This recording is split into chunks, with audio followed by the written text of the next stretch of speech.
ನಾನು ರಾಜಕಾರಣಕ್ಕೆ ಫಸ್ಟ್ ಪ್ರವೇಶ ಆದಾಗ ನನಗೆ ಒಂದು ಮಾತು ಕೇಳಿ ಬಂದಿತ್ತು. ಫಸ್ಟ್ ಕಾಂಗ್ರೆಸ್ ಆಫೀಸ್ ಕಸ ಗುಡಿಸಿ ಬರ್ಲಿಕ್ಕೆ ಹೇಳಿ. ಮುಖ್ಯಮಂತ್ರಿಗಳಿಗೆ ನನ್ನ ಬಗ್ಗೆ ಏನು ಹೇಳೋ ಅವಶ್ಯಕತೆ ಇಲ್ಲ ಅಂತ ನಾನು ಅನ್ಕೊಂತೀನಿ. ಯಾಕಂದ್ರೆ ನಾನು ಅವ್ರ ಕೂಸು ಆಕ್ಚುಲಿ. ಹೇಗಿದ್ದಾರೆ ಇವಾಗ ಮೋಟಮ್ನವರು? ಆರೋಗ್ಯ ಹೇಗಿದ್ದಾರೆ?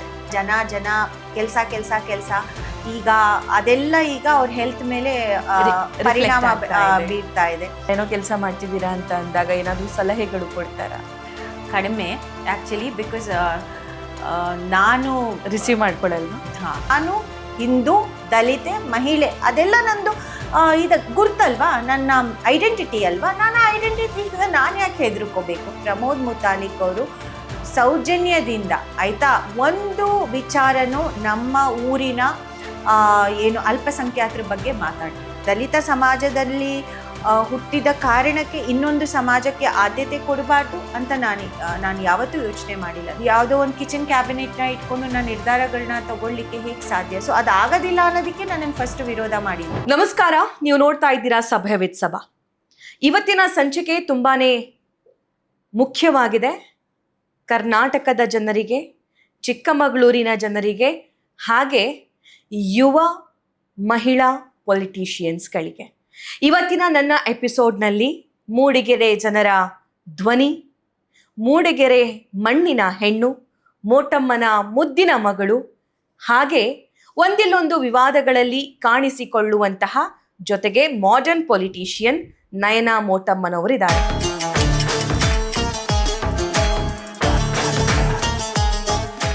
ಸೊ ನಯನಾ ಅವರ ಜೊತೆ ಚರ್ಚೆ ಮಾಡುವಂತಹ ವಿಚಾರಗಳು ಸಾಕಷ್ಟು ಇದೆ. ಬನ್ನಿ ಅವ್ರನ್ನ ವೆಲ್ಕಮ್ ಮಾಡೋಣ.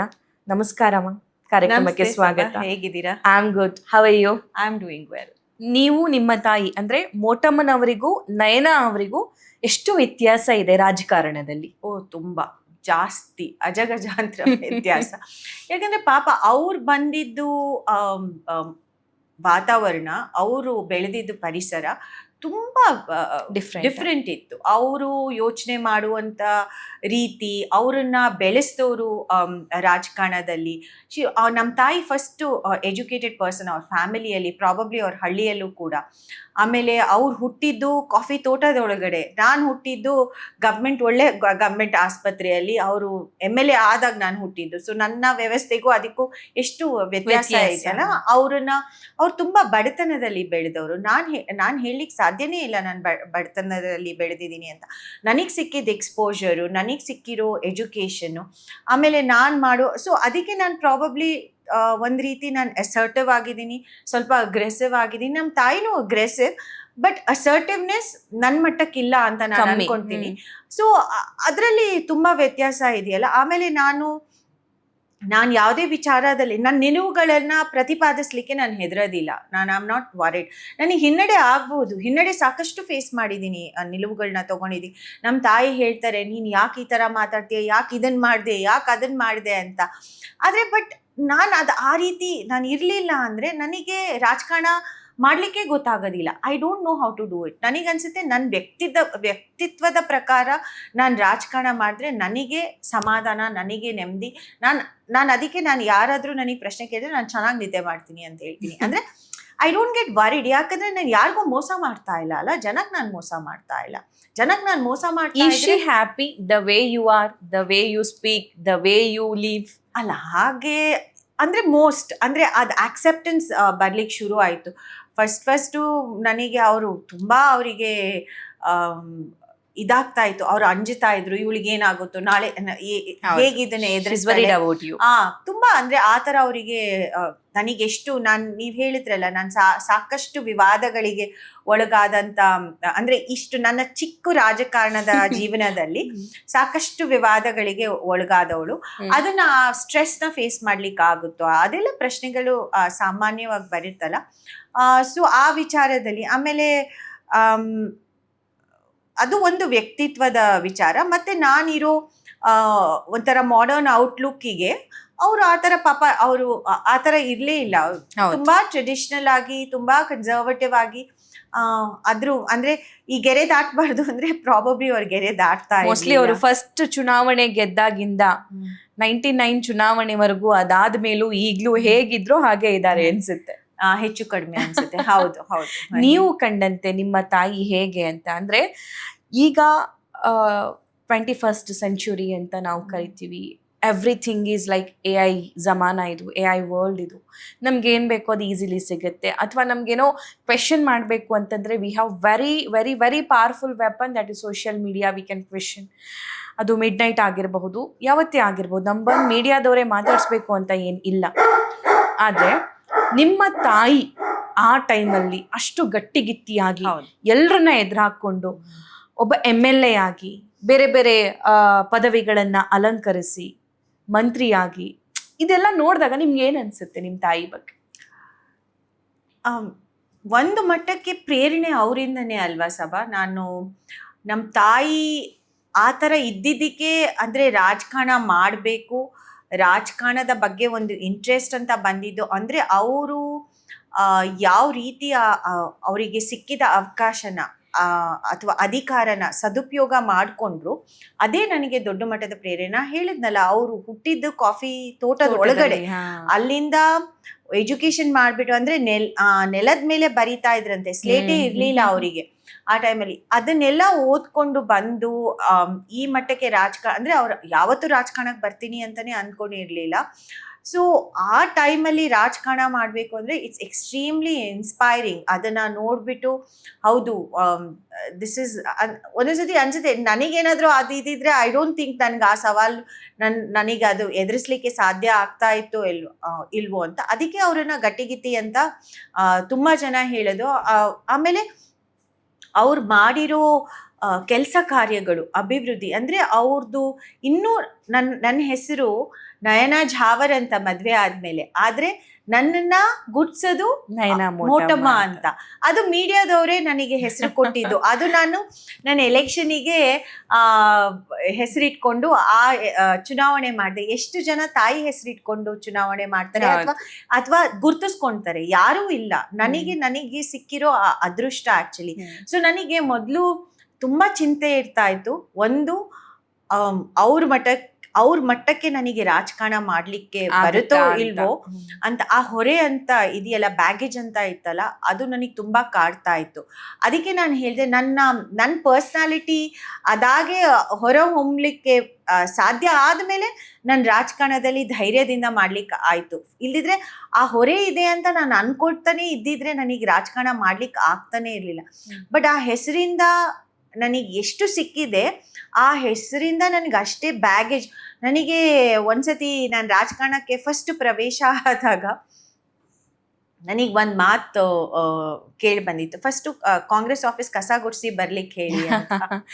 ಸೊ ಆ ಹೆಸರಿಂದು ತೂಕನೂ ಅಷ್ಟಿತ್ತು. ಅಂದ್ರೆ ಆ ಥರ ಮಾತುಗಳು ಕೇಳಿಸ್ಕೋಬೇಕಾದಂತ ಪರಿಸ್ಥಿತಿ ಇತ್ತು. ಬಟ್ ನನಗೇನು ಸುಲಭವಾಗಿ ಸಿಗ್ಲಿಲ್ಲ. ಏನೇನು ಸುಲಭ, ಆ ಹೆಸರು ಇಟ್ಕೊಂಡು ನನಗೆ ಸುಲಭವಾಗಿ. ಈಗ ನನಗೆ ಆ ಹೆಸರಿಂದ ನಾನು ಏನು ಕೆಲಸ ಕಾರ್ಯಗಳು ಮಾಡ್ತೀನಿ ಅದನ್ನು ಆ ದೃಷ್ಟಿಯಿಂದನೇ ನೋಡ್ತಾರೆ. ಅವ್ರ ಮಗಳಾಗಿರೋದ್ರಿಂದ ಈ ನಿಲುವು ಹೇಗೆ ತಗೊಂತಿದ್ದಾರೆ, ಅಥವಾ ಹೇಗೆ ಈ ತರ ಮಾತಾಡ್ತಾ ಇದ್ದಾರೆ, ಅಥವಾ ಹೇಗೆ ಈ ರೀತಿ ನಡ್ಕೊಂತಾರೆ ಅಂತ ಬರುತ್ತೆ.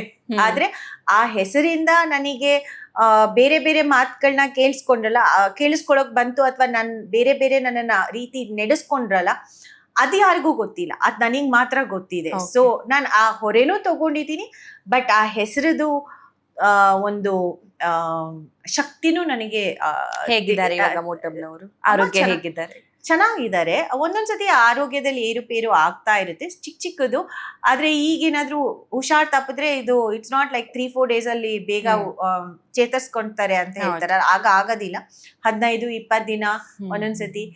ಸೊ ಅದು ಸಮಸ್ಯೆ ಇದೆ. ಆಮೇಲೆ ಅದೇ ಅವರು ಹೆಲ್ತ್ ಬಗ್ಗೆ ವಿಚಾರ ಮಾಡ್ಲಿಲ್ಲ. ಜನ ಕೆಲ್ಸ ಈಗ ಅದೆಲ್ಲ ಈಗ ಅವ್ರ ಹೆಲ್ತ್ ಮೇಲೆ ಪರಿಣಾಮ ಬೀರ್ತಾ ಇದೆ. ಅವ್ರಿಗೆ ಬ್ಯಾಕ್ ಪ್ರಾಬ್ಲಮ್ ಇದೆ, ತುಂಬಾ ಓಡಾಡ್ಲಿಕ್ಕೆ ಅಂದ್ರೆ ಕಷ್ಟ ಪಡ್ತಾರೆ. ಅಂದ್ರೆ ಎಲ್ಲಾದ್ರೂ ಲಾಂಗ್ ಜರ್ನೀಸ್ ಮಾಡ್ಬೇಕು ಅಂದ್ರೆ ಆಗೋದಿಲ್ಲ. ಸೊ ಇದೆಲ್ಲ, ಸೊ ಅದ್ರಲ್ಲೂ ನಾನು ಅನ್ಕೊಂತೀನಿ ರಾಜಕಾರಣನ. ಅದಕ್ಕೆ ನಾನು ಹೇಳೋದು ಹೊಸ ಅಪ್ರೋಚ್ ಅಲ್ಲಿ ಮಾಡ್ಬೇಕು ಅಂತ. ಇದೆಲ್ಲ ನಾವು ವಿಚಾರ ಅಥವಾ ನಮ್ಮ ತಲೆಯಲ್ಲಿ ಇಟ್ಕೋಬೇಕು. ಒಬ್ರೊಬ್ರು ರಾಜಕಾರಣಿಗಳು ಅವ್ರಿಗೆ ವಯಸ್ಸಾಗಿದೆ, ಹೇಳ್ತಾರೆ ಪವರ್ ಇದ್ರೆ ಲೈಫ್ ಜಾಸ್ತಿ ಇದೆ ಸಿಗುತ್ತೆ ಅಂತ. ಅಂದ್ರೆ ನಿಮಗೆ ಏನು ನಿಮ್ ಲೈಫ್ ಸ್ಪ್ಯಾನ್ ಜಾಸ್ತಿ ಇರುತ್ತೆ ಅಂತ. ಬಟ್ ಅಷ್ಟೇ ಮಾತ್ರೆಗಳು ತಿನ್ನೋದನ್ನ ನಾನು ನೋಡಿದ್ದೀನಿ. ಓಕೆ, ನೀವು ತಿಂಗಳಲ್ಲೋ ಅಥವಾ ವಾರದಲ್ಲೋ ಎಷ್ಟು ದಿನಕ್ಕೊಂದ್ಸಲ ತಾಯಿನ ಭೇಟಿ ಆಗ್ತೀರಾ? ನಾನು ಅಮ್ಮನ ಜೊತೆನೆ ಮೂಡ್ಗೆರೆಯಲ್ಲಿ ಇರೋದು. ಅದೇ. ನಾವೆಲ್ಲ ಒಂದೇ ಮನೇಲಿ ಇದ್ದೀವಿ. ಸೊ ವಾರದಲ್ಲಿ 3 to 4 times ನೋಡ್ತೀನಿ, ಮನೇಲೇ ಇರ್ತೀನಿ. ಬಟ್ ನಾನು ನಿಮ್ ಸಲಹೆಗಳು ಬರುತ್ತಾ? ಎಲ್ಲೋ ಏನೋ ಕೆಲ್ಸಕ್ಕೆ ಹೋಗ್ತಾ ಇರ್ತೀರಾ, ಸೊ ಅವರು ಕೂಡ ನಿಮ್ಮ ತುಂಬಾ ತುಂಬಾ ತುಂಬಾ ಸೀನಿಯರ್ MLA ಅವರು ನಿಮ್ಮ ಕ್ಷೇತ್ರದಲ್ಲಿ. ತಾಯಿ ಅನ್ನೋದು ಬಿಟ್ರೆ ನಿಮ್ಮ ಕ್ಷೇತ್ರದಲ್ಲಿ ತುಂಬಾ ಸೀನಿಯರ್ ಅವರು. ಸೊ ಎಲ್ಲೋ ಹೋಗ್ತಿದ್ದೀರಾ, ಏನೋ ಕೆಲಸ ಮಾಡ್ತಿದ್ದೀರಾ ಅಂತ ಅಂದಾಗ ಏನಾದ್ರೂ ಸಲಹೆಗಳು ಕೊಡ್ತಾರಾ? ಕಡಿಮೆ ಆ್ಯಕ್ಚುಲಿ, ಬಿಕಾಸ್ ನಾನು ರಿಸೀವ್ ಮಾಡ್ಕೊಳಲ್ವಾ? ನಾನು ಸ್ವಲ್ಪ ಸೊ ನಾನು ಹೇಳ್ಸ್ಕೊಳ್ಳೋದು ಕಡಿಮೆ. ಯಾಕಂದರೆ ಅದು ನನಗೆ ಅದೇ ನಮ್ಮದು ಸ್ಟೈಲ್, ರಾಜಕಾರಣ ಸ್ಟೈಲೇ ಡಿಫ್ರೆಂಟ್ ಆಗಿದೆ. ನಾನು ಕನ್ಸಲ್ಟೇಟಿವ್ ಅಂತ ರಾಜಕಾರಣ ಮಾಡೋಕ್ಕೆ ಹೋಗಿಲ್ಲ ಇಲ್ಲಿವರೆಗೂ. ಅಂದರೆ ಇವ್ರನ್ನ ಕಾನ್ಫಿಡೆನ್ಸಲ್ಲಿ ತಗೋಬೇಕು, ಅವರು ನನಗೆ ಇರೋದು ನನ್ನ ಕಾರ್ಯಕರ್ತರು, ಮುಖಂಡರುಗಳು, ಸಾರ್ವಜನಿಕರು. ನನ್ನ focus is very very clear. ಆಯಿತಾ, ನಾನು ಎಲ್ಲರನ್ನೂ ಇಂಟರ್ಫಿಯರ್ ಮಾಡ್ಲಿಕ್ಕೆ ಬಿಟ್ಟರೆ, ಈಗ ನನ್ನ ಗಂಡನೂ ಇಂಟರ್ಫಿಯರ್ ಮಾಡ್ಲಿಕ್ಕೆ ಬಿಟ್ಟರೆ, ನನ್ನ ಮಗಳನ್ನೂ ಇಂಟರ್ಫಿಯರ್ ಮಾಡ್ಲಿಕ್ಕೆ ಬಿಟ್ಟರೆ, ನಮ್ಮ ತಾಯಿನೂ ಅಂದರೆ ನಾನು ನನ್ನ ಸ್ಟೈಲಲ್ಲಿ ರಾಜಕಾರಣ ಮಾಡಲಿಕ್ಕೆ ಸಾಧ್ಯನೇ ಇಲ್ಲ. ಆಮೇಲೆ ನನಗೆ ಯಾವತ್ತೂ ಒಂದು ದುಃಖ, ಆಮೇಲೆ ಒಂದು ಬೇಜಾರು ಅಂತ ಹೇಳ್ಬೋದು.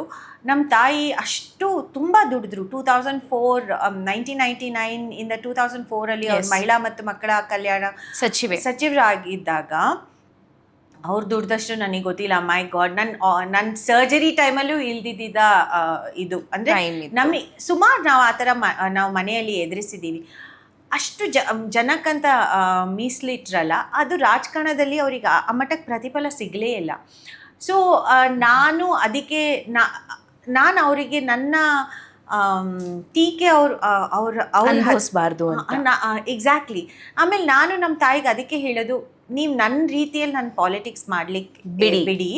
ಬಿಕಾಸ್ ನೀವು ನಿಮ್ಮ ರೀತಿಯಲ್ಲಿ ಮಾಡಿ ನೋಡಿದ್ರಿ, ಈಗ ನನಗೆ ನನ್ನ ರೀತಿಯಲ್ಲಿ ಮಾಡಲಿಕ್ಕೆ ಬಿಡಿ. ಅಂದರೆ ಇದು ಏಳು ಬೀಳುಗಳು ಸಾಮಾನ್ಯ. ಆಮೇಲೆ ಆ ಹೊಣೆಗಾರಿಕೆ ನಾನೇ ತಗೊತೀನಿ. ನಾನು ತಪ್ಪು ಮಾಡಿದ್ರೆ ನಂದೇ ಜವಾಬ್ದಾರಿ. It is my complete responsibility. ನಾನು ಬೇರೆ ಯಾರಿಗೂ ಬೆರಳು ತೋರಿಸುವಂಥ ಅವಶ್ಯಕತೆ ಬರೋದೇ ಇಲ್ಲ. ಸೊ ನನ್ನ ಆ ಸ್ಟೈಲಲ್ಲಿ ಮಾಡಲಿಕ್ಕೆ ಬಿಟ್ಟರೆ ನನಗೆ ಅದು ಸುಲಭ ಆಗುತ್ತೆ. ನನಗೆ ಏನಂದ್ರು ಅದಕ್ಕೆ ಅಂದರೆ ಫಸ್ಟ್ ಅದನ್ನು ರೆಸಿಸ್ಟ್ ಮಾಡ್ತಾ ಇದ್ರು, ತುಂಬ ಅದನ್ನು ತುಂಬ ಬೇಜಾರು ಮಾಡ್ಕೊತಾ ಇದ್ರು. ಬಟ್ ಈಗ ನಾನು ಯಾವ ರೀತಿ ಹೊರಗಡೆ ಹೊಮ್ತಾ ಇದ್ದೀನಿ, ಅವ್ರಿಗೆ ಅದು ಖುಷಿ ತರ್ತಾ ಇದೆ. ಅವರಿಗೆ ಹೌದು, ನನಗೆ ಈಗ ಅವರು ತುಂಬ ಜನ ಫೋನ್ ಮಾಡಿ ಹೇಳ್ತಾರೆ, ಅವ್ರು ಹಂಗೆ ಮಾತಾಡಿದ್ರು, ಅವ್ರು ಹಿಂಗೆ ಮಾತಾಡಿದ್ರು, ಅವ್ರು ನಿಮ್ಗಿಂತ ಜೋರು, ಅವ್ರು ಹಂಗೆ ಹಿಂಗೆ ಅಂತ. ನಮ್ಮ ಅಮ್ಮನಿಗೆ ತುಂಬ ಫೀಡ್ಬ್ಯಾಕ್ ಹೋಗುತ್ತೆ. ತುಂಬ ಅಂದರೆ ತುಂಬ, ಅಷ್ಟೇ ಮಟ್ಟಕ್ಕೆ ಟೀಕೆನೂ ಹೋಗುತ್ತೆ. ಬಟ್ ನನಗನ್ಸುತ್ತೆ ಟೀಕೆ ಮತ್ತು ಹೊಗಳಿಕೆನಾ ಕರೆಕ್ಟ್ ಪದನ? ಹಾಂ, ಅದನ್ನ ತೂಕ ತಗೋಬೇಕು. ಅಲ್ಲ, ತೂಕ ಮಾಡಿದಾಗ ಹೊಗಳಿಕೆ ಜಾಸ್ತಿ ಇದೆ ನನ್ನ ಬಗ್ಗೆ. ಅಮ್ಮನ ಹತ್ರ ಸ್ವಲ್ಪ ಕಡಿಮೆ ಇದೆ. ಸೊ ಸ್ವಲ್ಪ ನನ್ನ ಬಗ್ಗೆ ಈಗ ಆ ಮಟ್ಟಕ್ಕೆ ಬೇಜಾರು ಮಾಡ್ಕೊಳ್ಳೋದು ಕಡಿಮೆ ಆಗಿದೆ. ನನಗೆ ನಾ ಮೋಟಮ್ಮ ಮಾಡರ್ನ್ ಪೊಲಿಟಿಷಿಯನ್ ಅಂತ ಗೊತ್ತಿತ್ತು, ಜೋರ್ ಅಂತ ಗೊತ್ತಿತ್ತು. ಸೊ ಹೆಣ್ಮಕ್ಳು ಹಾಗೆ ಇರಬೇಕು. ಆದರೆ ಎಷ್ಟು ಜೋರ್ ಅನ್ನೋದು ನೆನ್ನೆ ಆಗಿರೋ ಬೆಳವಣಿಗೆ ನೋಡಿದ್ಮೇಲೆ ಗೊತ್ತಾಯಿತು. ನಮ್ಮ ಹುಡುಗರು ವಿಡಿಯೋ ತೋರಿಸಿದ್ರು. ಆ ಪಾರ್ಟಿಗೆ ಬರ್ತೀನಿ. ಬಟ್ ಅದಕ್ಕಿಂತ ಮುಂಚೆ ನಿಮ್ಮ ತಾಯಿ, ನಿಮ್ಮ ಪಕ್ಷ ಮತ್ತು ನಿಮ್ಮ ನ್ಯಾಷನಲ್ ಲೀಡರ್ಸು ಟೀಕೆ ಮಾಡ್ತಾ ಬರ್ತಾ ಇರುವಂತಹ ಒಂದು ಕಮ್ಯುನಿಟಿನೋ, ಒಂದು ಸಂಘ ಸಂಸ್ಥೆ ಜೊತೆನೋ, ಅಥವಾ ಒಂದು ಪರ್ಟಿಕ್ಯುಲರ್ ವ್ಯಕ್ತಿತ್ವಗಳ ಜೊತೆ ನೀವು ವೇದಿಕೆ ಹಂಚಿಕೊಂಡಾಗ ಅದಾದ ನಂತರ ಆಗಿರೋ ಬೆಳವಣಿಗೆ ಏನು ಅನ್ನಿಸ್ತು ನಿಮಗೆ? ಯಾಕೆ ಹಂಚ್ಕೋಬೇಕಾಗಿ ಬಂತು? ರಾಜಕಾರಣದಲ್ಲಿ ಇಟ್ಸ್ ಅ ಲರ್ನಿಂಗ್ ಅಲ್ವಾ. ನೀವು ಯಾವತ್ತೂ ಏನು ಅಂತ ಪ್ರಿಡಿಕ್ಟ್ ಮಾಡೋದು ತುಂಬ ಕಷ್ಟ. ನೀವು ಭವಿಷ್ಯ, ನೀವು ನಿಮ್ಮ ಗುರಿ ನಿಮಗೆ ಗೊತ್ತಿರಬಹುದು, ಕ್ಲಾರಿಟಿ ಇರಬಹುದು. ಆಮೇಲೆ ನೀವು ಈ ರೀತಿ ರಾಜಕಾರಣ ಮಾಡಬೇಕು ಅಂತ ನಿಮ್ಮ ಮನಸ್ಸನ್ನು ಕೂಡ ನೀವು ಮಾಡ್ಕೊಂಡಿರ್ಬಹುದು. ಬಟ್ ಆದರೆ ಆಗಾಗ ಖಂಡಿತ ನಿಮಗೆ ಸನ್ನಿವೇಶಗಳು ಸೃಷ್ಟಿಯಾಗುತ್ತೆ. ಆ ಸನ್ನಿವೇಶಗಳನ್ನ ನೀವು ಎದುರಿಸೋದೇ ರಾಜಕಾರಣ, ಅಂದರೆ ಪ್ರತಿನಿತ್ಯದ ರಾಜಕಾರಣ. ಅದರಿಂದನೇ ನೀವು ಅಂದರೆ ಒಂದು ವಿಗ್ರಹ ಆಗಬೇಕು ಅಂತ ಬಂದಾಗ ಕೆತ್ತನೆಗಳಾಗಲೇಬೇಕಲ್ವ. ಅದಕ್ಕೆ ಎಷ್ಟು ಬಡಿತೀರಾ ಅಷ್ಟು ನೀವು ಕೆತ್ತನೆ ಆಗ್ತೀರಾ. ನನಗನ್ಸುತ್ತೆ ನನ್ನ ರಾಜಕಾರಣದ ನನ್ನ ರಾಜಕೀಯ ಜೀವನದಲ್ಲಿ ಅದು ಒಂದು ದೊಡ್ಡ ಅನುಭವ ಅಂತ ನಾನು ಅನ್ಕೊಳ್ತೀನಿ. ಅದು ಆ್ಯಕ್ಚುಲಿ ತುಂಬ ನಾನು ಅದನ್ನು ಫಸ್ಟು ನನಗೆ ಅನ್ನಿಸು ಅಂದರೆ ಇದನ್ನು ಹೇಗೆ ಫೇಸ್ ಮಾಡೋದು ಅಂತ, ಮತ್ತು ಆಮೇಲೆ ಅದನ್ನು ಎಂಜಾಯ್ ಮಾಡಿದೆ ನಾನು. ಆ ನಿಲುವುಗಳನ್ನ ನಾನು ತೊಗೊಂಡಿದ್ದು ನಾನು ಎಂಜಾಯ್ ಮಾಡಿದೆ. ಎಷ್ಟೋ ಮಟ್ಟಕ್ಕೆ ನನಗೆ ಅದರಿಂದ ನನ್ನ ಸ್ಪಷ್ಟನೆಯಿಂದ ಎಷ್ಟೋ ಜನಕ್ಕೆ ಅದು ನನಗೆ ಜಾಸ್ತಿ ವೋಟರ್ಸ್ನ ನಾನು ಗಳಿಸ್ಕೊಂಡೆ, ಅಥವಾ ಜಾಸ್ತಿ ಸಾಫ್ಟ್ ಹಿಂದುತ್ವನ ತಮ್ಮದು? ಇಲ್ಲ, ಸಾಫ್ಟ್ ನನಗೆ ಗೊತ್ತಿಲ್ಲ. There is hard Hindutva, soft Hindutva ನನಗೆ ಗೊತ್ತಿಲ್ಲ. ನನ್ನ ಹಿಂದೂ, ನನಗೆ ಅದು ಗೊತ್ತಿದೆ. ನಾನು ಜೀವನದಲ್ಲಿ ಇಲ್ಲಿವರೆಗೂ ನಾನು ಚಿಕ್ಕವಳಿಂದ ಇಲ್ಲಿವರೆಗೂ ನಾನು ಏನು ಜೀವನ ನೋಡಿದ್ದೀನಿ, ಅದರಲ್ಲಿ ಹಿಂದೂ ಸಂಪ್ರದಾಯನ ನಾನು ಏನೇನು ಯಾವ್ಯಾವ ಏಜಲ್ಲಿ ಏನೇನು ಕಲ್ತಿದ್ದೀನಿ ಗೊತ್ತಿಲ್ಲ, ಬಟ್ ಅದನ್ನು ಯಾವ ರೀತಿ ನಿಭಾಯಿಸ್ಕೊಂಡು ಬಂದಿದ್ದೀನಿ ಅಥವಾ ಅನುಸರಿಸ್ಕೊಂಡು ಬಂದಿದ್ದೀನಿ ಅದನ್ನೇ ನಾನು ಮಾಡಿದ್ದು ಹೊರತು ಬೇರೆ ಇನ್ನೇನೂ ಅಲ್ಲ. ನಾನು ಇನ್ಫ್ಯಾಕ್ಟ್ ಆ ಗಣಪತಿ ಬಗ್ಗೆ ನಾನು ಹೇಳಬೇಕು ಅಂದರೆ, ನಾನು ಫಸ್ಟ್ ಭಾಷಣದಲ್ಲಿ ನಾನು MLA ಆದಾಗ ಫಸ್ಟ್ ಭಾಷಣದಲ್ಲಿ ಅದೇ ವೇದಿಕೆಯಲ್ಲಿ ಹೇಳಿದ್ದೆ, ಆ ಸಾರ್ವಜನಿಕ ಗಣಪತಿ ನಮ್ಮ ಊರಿಗೆ ತುಂಬ ಮುಖ್ಯ. ನಾನು ಚಿಕ್ಕಂದಿನಿಂದ ಅದನ್ನು ಬೆಳೆದು ಆ ಗಣಪತಿನ ನೋಡ್ಕೊಂಡು ಬಂದಿದ್ದು. ಸೊ ನಾನು ಅಂದ್ಕೊಳ್ತಾ ಇದ್ದೆ, ಫಸ್ಟ್ MLA ಆದಾಗ ಆ ಗಣಪತಿ ವೇದಿಕೆಯಲ್ಲಿ ನಿಂತು ಭಾಷಣ ಮಾಡೋದು ನನ್ನ ಒಂದು ಕನಸಿತ್ತು. ಸೊ ಅದು ಕನಸು ಫಸ್ಟ್ ಟೈಮ್ ನನಗೆ ನನಸಾದಾಗ ನಾನು ಅದನ್ನು ಆ ವೇದಿಕೆಯಲ್ಲಿ ಹೇಳಿದೆ. ನನಗೆ ಆ ಗಣಪತಿ ತುಂಬ ಮುಖ್ಯ, ಯಾಕಂದರೆ ನಾವು 3 ಜನ ನನ್ನ ತಮ್ಮಂದಿರ ಜೊತೆ ನಾವು ಹೋಗಿ ಯಾವತ್ತೂ ಅಲ್ಲಿ ಆಟ ಆಡ್ತಾ ಇದ್ವು.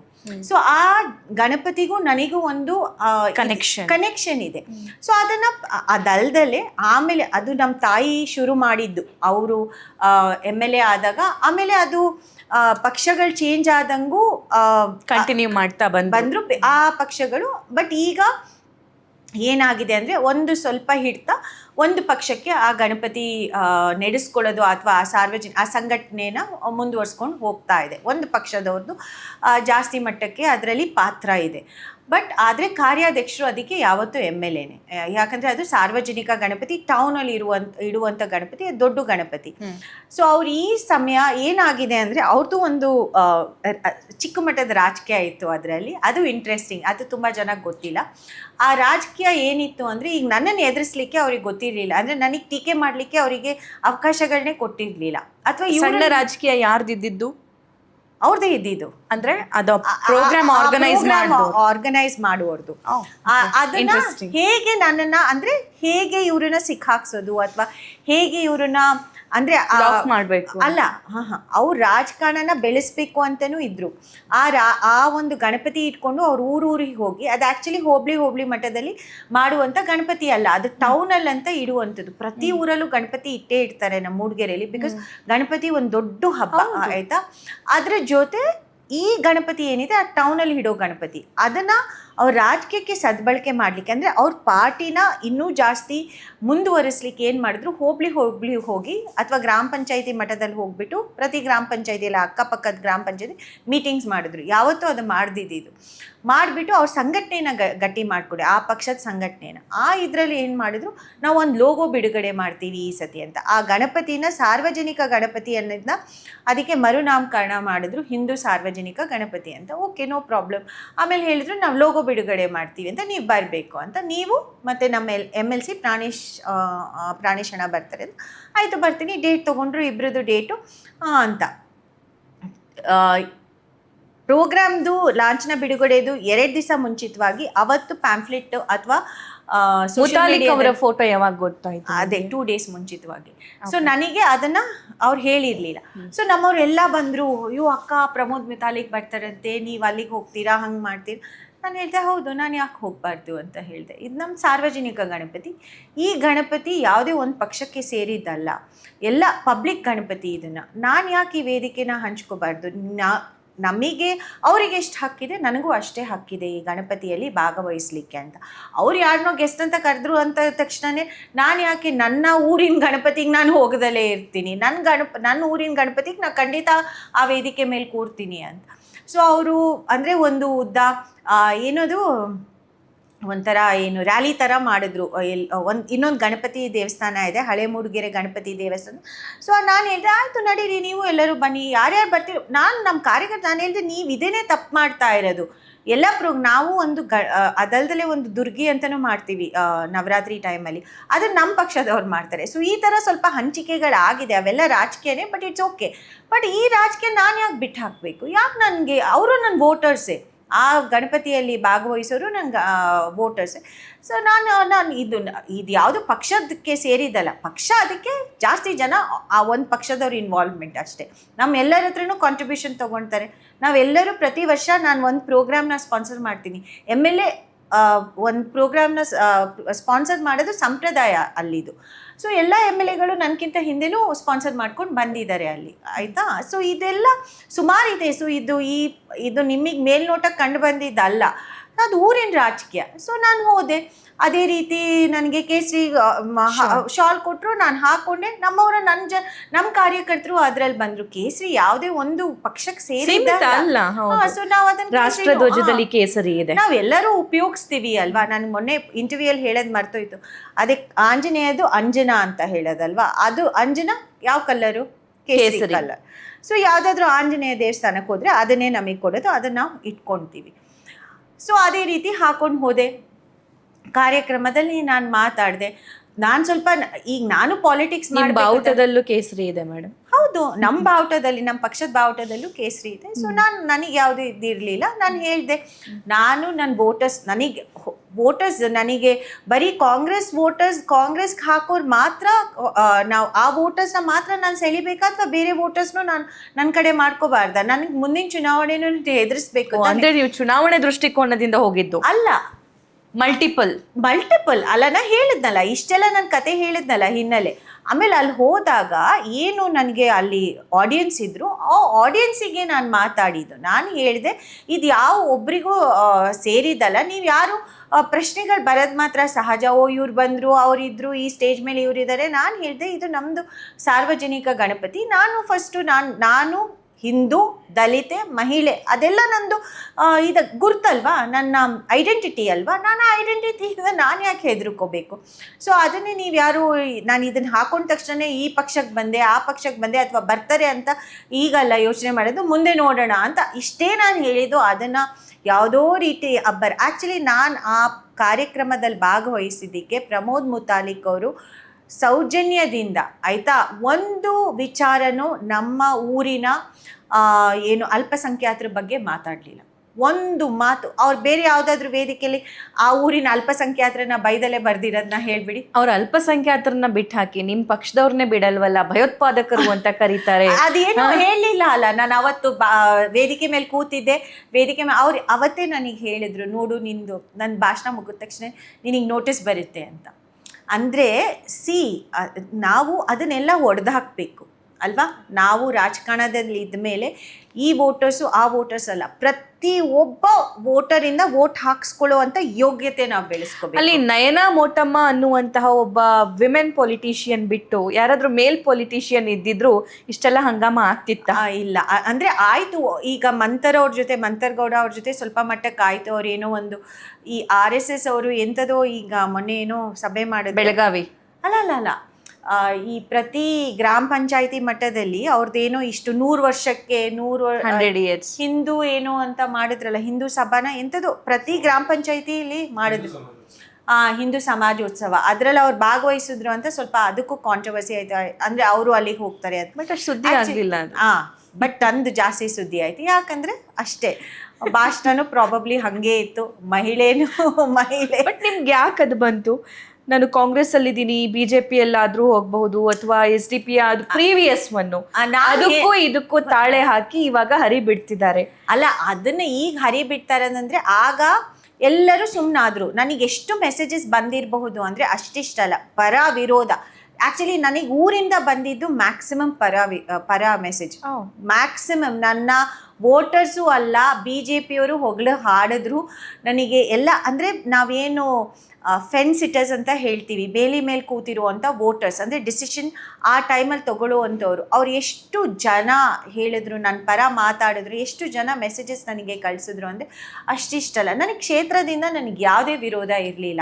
ಅದೇ ಕ್ಷೇತ್ರದಲ್ಲಿರುವಂತಹ ಒಂದಿಷ್ಟು ನಾಯಕರೇ ಹೋಗಿ ಕಂಪ್ಲೇಂಟ್ ಕೊಟ್ಟಿದ್ದು ಅನ್ಸುತ್ತೆ. ಆಮೇಲೆ 1-2 ದಿವಸ ಬಿಟ್ಬಿಟ್ಟು ಆಮೇಲೆ ಜ್ಞಾನ ಬಂತು, ಈ ಅವಕಾಶನ ನಾವು ಯೂಟಿಲೈಸ್ ಮಾಡ್ಬೋದು ಇವ್ರ ವಿರುದ್ಧ ಅಂತ. ಅಲ್ಲಿವರೆಗೂ ಏನು ಯಾರು ಉಸಿರು ಬಿಟ್ಟಿರ್ಲಿಲ್ಲ. ಅಂದ್ರೆ ಎಲ್ಲರೂ ಬೇಷ್ ಅಂತಿರುವಾಗ ಆಮೇಲೆ ಕಂಪ್ಲೇಂಟ್ ನೆನಪಾಯ್ತಾ? ಆಮೇಲೆ 2 days ಆದ್ಮೇಲೆ ಆಕ್ಚುಲಿ ಅದು ಯಾವುದೇ ಒಂದು ಸಮುದಾಯಕ್ಕೆ ಹಾನಿ ತರುವಂಥದ್ದು ಅಥವಾ ಅವರಿಗೆ ಅವರ ವಿರುದ್ಧವಾಗಿ ನಡೆದಂಥ ಕಾರ್ಯಕ್ರಮನೇ ಅಲ್ಲ ಆಕ್ಚುಲಿ.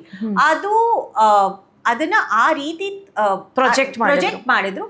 ಅದು ಬಿಕಾಸ್ ಏನು ಗೆಸ್ಟ್ ಇದ್ರು ಅವರಿಗೂ ಅವ್ರು ಯಾವತ್ತೂ ಪ್ರಚೋದನಕಾರಿ ಭಾಷಣಗಳು ಒಂದು ಸಮುದಾಯದ ವಿರುದ್ಧ ಮಾಡ್ತಾರೆ ಅಂತ. ಬಟ್ ಆದರೆ ಆ ವೇದಿಕೆಯಲ್ಲಿ ಅವ್ರು ಮಾಡಲಿಲ್ಲ. ಅವ್ರು ಮಾಡಿದಿದ್ರೆ ಅದು ಬೇರೆ ಆಗ್ತಾ ಇತ್ತು. ನಾನು ಇದ್ದ ಕಾರಣಕ್ಕೆ ಅವ್ರು ಮಾಡಲಿಲ್ಲ ಅಂತ ನಾನು ಅನ್ಕೊತೀನಿ. ಓಕೆ, ಸೊ BJP ನಿಮ್ಮ ಕ್ಷೇತ್ರದಲ್ಲಿ ಸ್ಟ್ರಾಂಗ್ ಇತ್ತು, ಸ್ಟ್ರಾಂಗ್ ಈಗಲೂ ಇದೆ ಅಂತ ಅನಿಸುತ್ತೆ. 2023 ಎಲೆಕ್ಷನ್ನಲ್ಲಿ MP ಕುಮಾರಸ್ವಾಮಿ ಅವರು ಮತ್ತು CT ರವಿ ಅವರಿಗೆ ಆಗದೇ ಇದ್ದಂತಹ ಸಂದರ್ಭದಲ್ಲಿ ಏನೆಲ್ಲ ಪೊಲಿಟಿಕ್ಸ್ ಆಯಿತು ಅನ್ನೋದು ನಿಮಗೂ ಕೂಡ ತುಂಬ ಚೆನ್ನಾಗಿ ಗೊತ್ತು. ಕಮ್ಮಿಂಗ್ ಎಲೆಕ್ಷನ್ ನಿಮಗೆ ಕಷ್ಟ ಆಗಬಹುದು ಅಂತ ನಯನಾ ಮೋಟಮ್ಮ ಅವರ ಈ ನಿರ್ಧಾರ ಅನ್ನೋ ಮಾತು ಕೂಡ ಕೇಳಿ ಬರ್ತಾ ಇದೆ. ಏನಂತೀರಿ? ಯಾವ್ದು ಕಷ್ಟ ಆಗ್ಬೋದು? ಕ್ಷೇತ್ರ ಗೆಲ್ಲೋದು ಕಷ್ಟ ಆಗಬಹುದು ಅಂತ. ಬಿಕಾಸ್ ಅಲ್ಲಿ ಹಿಂದೂ ವೋಟ್ಸ್ಗಳ ಸಂಖ್ಯೆ ಜಾಸ್ತಿ ಇರೋದು ಅಥವಾ ಹಿಂದುತ್ವದ ಪರವಾಗಿ ಇರುವಂಥವರ ಸಂಖ್ಯೆ ಜಾಸ್ತಿ ಇರ್ಬೋದು. ಹಾಗಾಗಿ ತಮ್ಮನ್ನು ತಾವು ನಯನಾ ಮೋಟಮ್ಮ ಈ ಥರ ತೋರಿಸ್ಕೊಳ್ತಿದ್ದಾರೆ ಅನ್ನುವಂಥ ಮಾತು ಕೂಡ ಕೇಳಿ ಬರ್ತಾ ಇದೆ. ಏನು ಹೇಳ್ತೀರಿ? ಆ್ಯಕ್ಚುಲಿ ನಾನು ಮೊದಲಿಂದನೂ ನನ್ನ ಆಚಾರ ವಿಚಾರ, ಹಿಂದೂ ಸಂಪ್ರದಾಯ ಆಗಲಿ ಅಥವಾ ಮಾಡರ್ನಿಟಿ ಆಗಲಿ, ಎಲ್ಲದನ್ನೂ ನಾನು ಹೊರಗಡೆ ತೋರಿಸ್ಕೊಂಡೇ ನಾನು ರಾಜಕಾರಣ ಮಾಡಿರೋದು.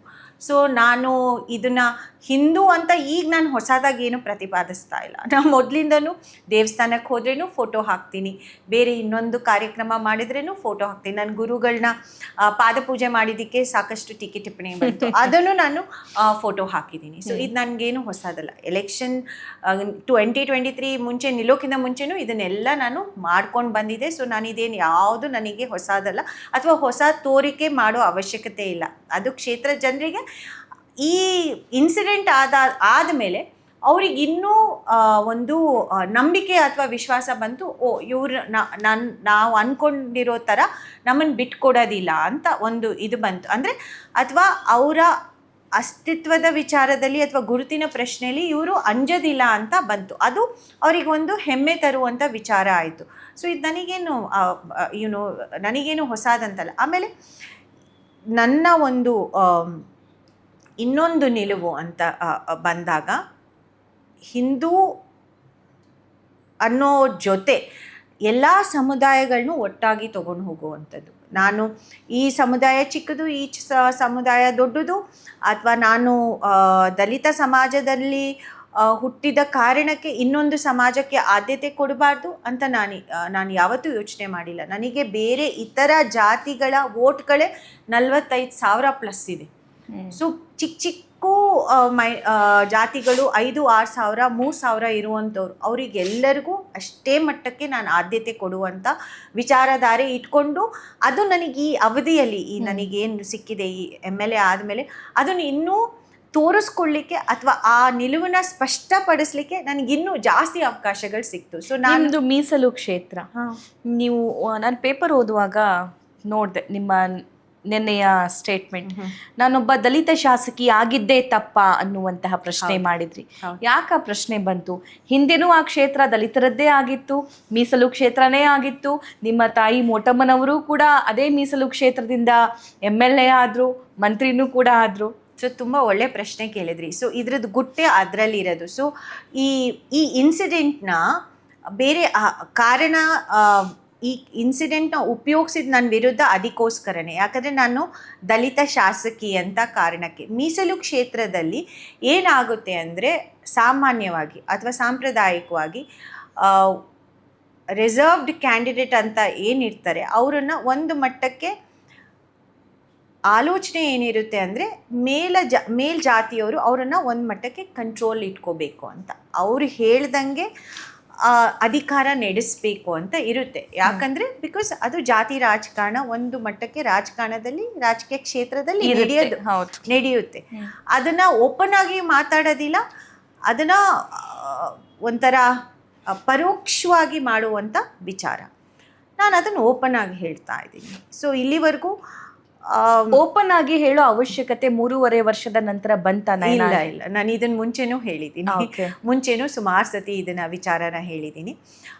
ಸೊ ಏನಾಗಿದೆ ಅಂದರೆ ನಾನು ಅದೇ ಅಗ್ರೆಸಿವ್, ಒಂದು ಅಸರ್ಟಿವ್ ಅಂತ ನಾವೇನು ಹೇಳ್ತೀವಿ ಅದಾಗಿರೋದ್ರಿಂದ ಒಂದು ಮಟ್ಟಕ್ಕೆ ಅದು ಕಷ್ಟ ಆಗುತ್ತೆ. ಯಾಕಂದರೆ ಬೇರೆ ಎಲ್ಲ ಶಾಸಕರು, ಈಗ ನಮ್ಮ ತಾಯಿದೆ ಅವ್ರದ್ದೆಲ್ಲ ಒಂದು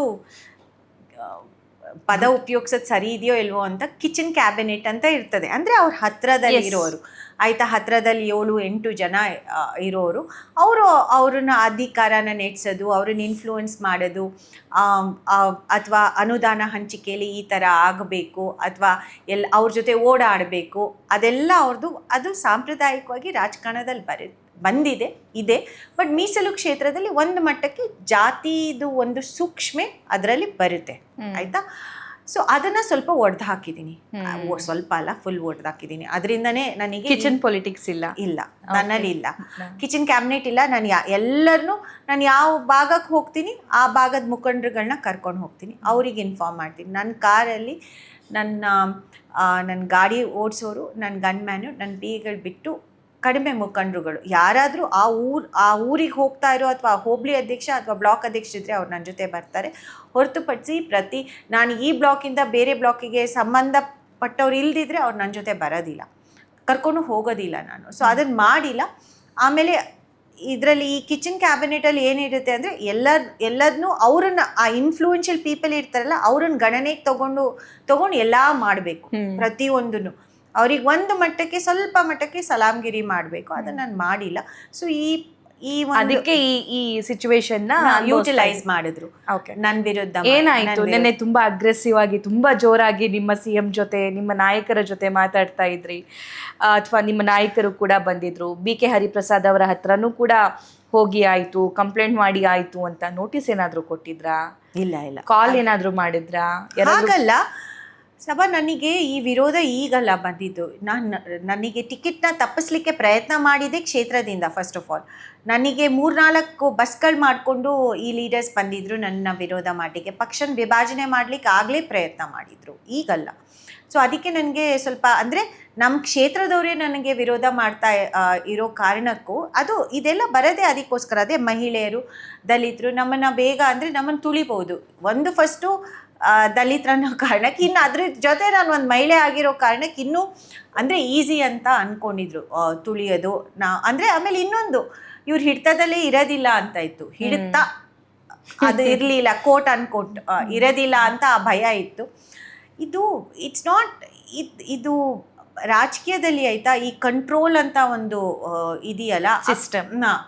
ಅದಕ್ಕೆ ನೀವು ನನ್ನ ತಾಯಿದು ನೀವು ಕೇಳಿದ್ರಲ್ಲ ನನಗೆ, ನೀವು ಅವ್ರದ್ದು ಸಲಹೆ ತಗೊಳ್ಳೋದಿಲ್ಲ ಅಂದರೆ ಸಲಹೆ ತಗೋಬಹುದು. ಬಟ್ ಆದರೆ ನನಗೆ ಜನ ನೋಡಿದಾಗ ಅವ್ರಿಗೆ ಅನ್ನಿಸ್ಬೋದು, ಇವ್ರ ಅಮ್ಮ ನಡೆಸ್ತಾ ಇದ್ದಾರೆ, ಇವ್ರು ನಡೆಸ್ತಾ ಇಲ್ಲ. ಈಗ ಯಾರಾದರೂ ಅದು ಹೇಳಲಿಕ್ಕೆ ಸಾಧ್ಯ ಇದೆಯಾ? ಅವಕಾಶ ಕೊಟ್ಟಿದ್ದೀನಾ?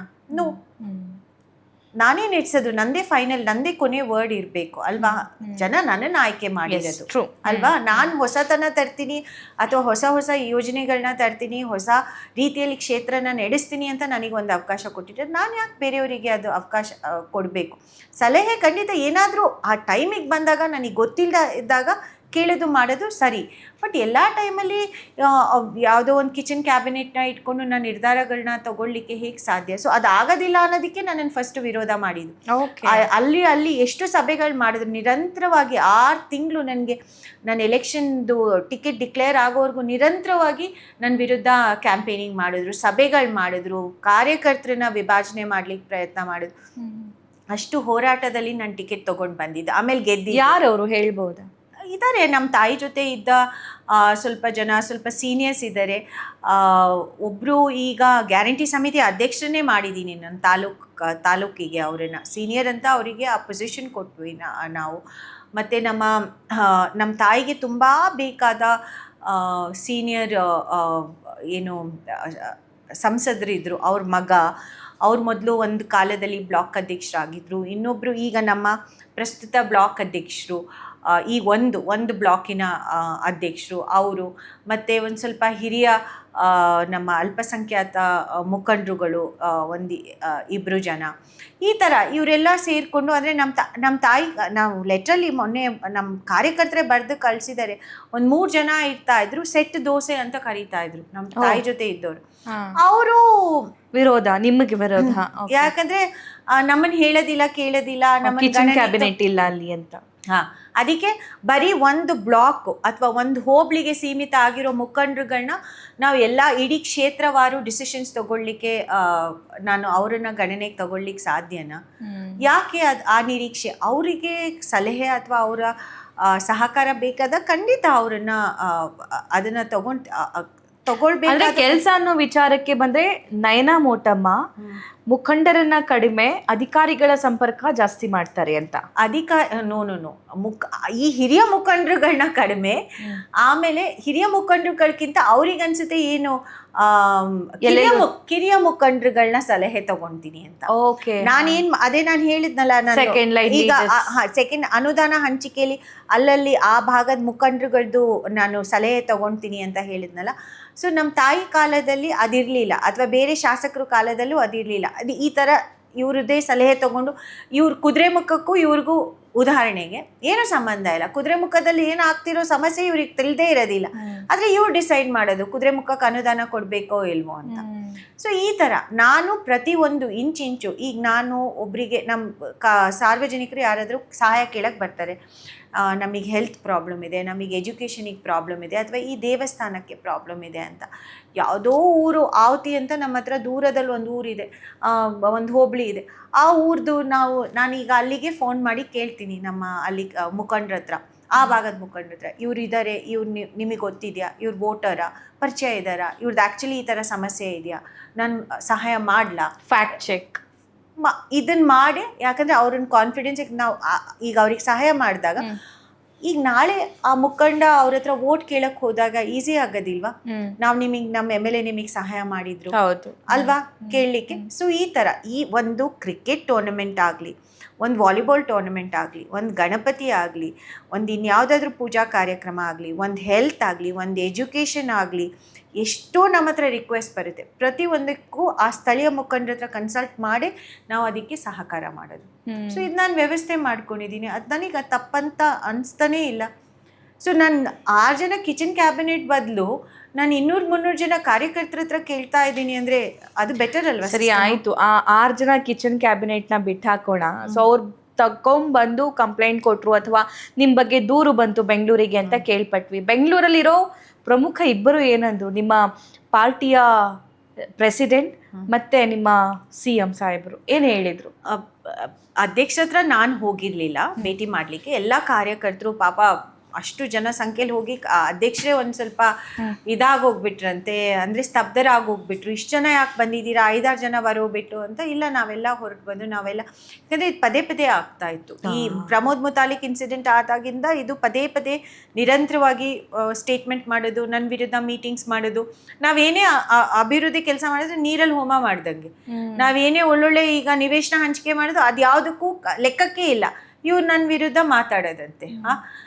ನಾನೀಗ ಹಾಸ್ಪಿಟಲ್ ಇಂಪ್ರೂವ್ಮೆಂಟ್ ಮಾಡಿದೆ, ಅದು ಇಲ್ಲ, ಲೆಕ್ಕಕ್ಕಿಲ್ಲ. ಮತ್ತು ಅದು ನೀರಲ್ಲಿ ಹೋಮ ಮಾಡ್ದಂಗೆ. ಸೊ ಏನೇ ಒಳ್ಳೆ ಕೆಲಸ ಮಾಡೋದು ಅದು ಯಾವುದು ಲೆಕ್ಕಕ್ಕಿಲ್ಲ. ಇವ್ರನ್ನ ಗಣನೆಗೆ ತಗೊಳ್ಳೋದು ಮಾತ್ರ ಲೆಕ್ಕಕ್ಕೆ. ಇವ್ರು ಬಂದುಬಿಟ್ಟು ಚೆನ್ನಾಗಿ ಲಾಸ್ಟು ನಿಕಟಪೂರ್ವ ಯಾರು KPCC ಅಧ್ಯಕ್ಷರು ಅವ್ರ ಹತ್ರನೂ ಬಂದು ಕಂಪ್ಲೇಂಟ್ ಆಗಲೂ ನಾವು ಡೆಲಿಗೇಷನ್ ಬಂದಿದ್ದು.